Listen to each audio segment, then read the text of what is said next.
Hi, this is Lisa DeMonte from MyLegal.com, and we're here for the first day of the Masters Conference at the Ronald Reagan Building in Washington, D.C. And with me this afternoon is my guest, Shawna Childress.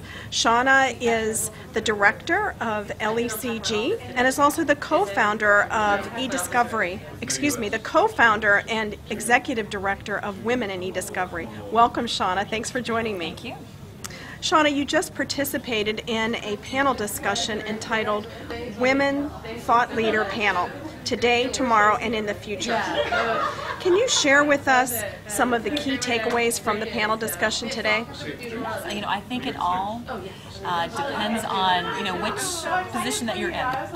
For the IT people, we hope that they took away that technology is advancing and that they definitely need to watch where eDiscovery is going.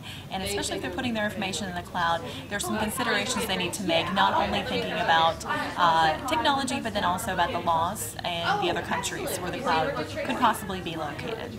From the legal aspect, we hope that they took some more technology information alongside with them so that they can practice a little bit better, going into the future. Shawna, you talked about the use of a special master and how that is increasing a little bit, at least here in the DC area. What is your experience with the use of a special master, and why do you feel it's appropriate and useful?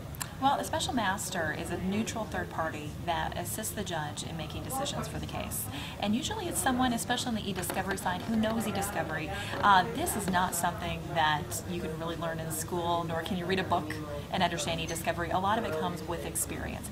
And so the special master is usually someone who has had years and years of experience, and they know what is the possibilities that could go wrong and go right within the case. And so it's wonderful to have that neutral third party involved, so that it just makes the case run a lot smoother, and they know when people are talking what the different technologies they're talking about actually mean.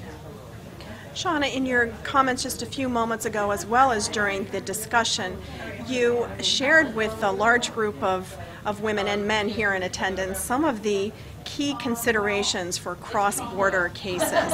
Can you share with us some of those risks and benefits that you personally have experienced in your practice? I think that a lot of it comes down to understanding the different cultures and also the different laws and rules locally, and countries that don't have rules. So, for example, if you're working with a communist country, you need to be very involved with the government agencies from the country who will allow you in and out of that country with the data.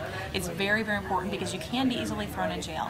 There are other European countries that you have to be very cautious of because they do have very stringent rules on privacy. And if you do take someone's data out and maybe possibly don't know that there's private information in there, you could be slapped with a fine or more than likely weeks of jail time, if not more.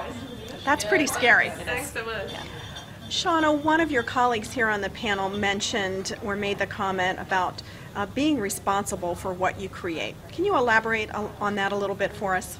Yes. No, I think it was my wonderful colleague, Allison Stanton, from the Department of Justice. And Allison Stanton right over there. Yeah, I think we really need to think more and more about the data that we're putting out there, because unfortunately that data never goes away. There is information that's put up on Facebook, on MySpace, on the numerous different social networking sites that, it's owned by Facebook. When you put information up on Facebook, they actually own it. Same with MySpace, same with most of those companies. That has the possibility of never going away. It could be something absolutely embarrassing you put up online when you were 17, and all of a sudden when you're 35, you don't feel that same way, but it's out there, for everyone to see. So I think everyone needing to be responsible, not only just from that aspect, but from the legal aspects, and understanding that everything you create is a trail that follows you forever. Really good advice. Shawna, thank you so much for joining us this afternoon and for putting together this panel of illustrious women in eDiscovery. Thank you so much. Thank you. Cool, cool, cool. All right, I'm going to go get some chocolate fountain. So thanks for doing that.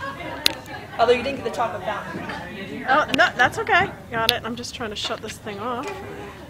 So good. You're going to do a good job. I was so glad Chris was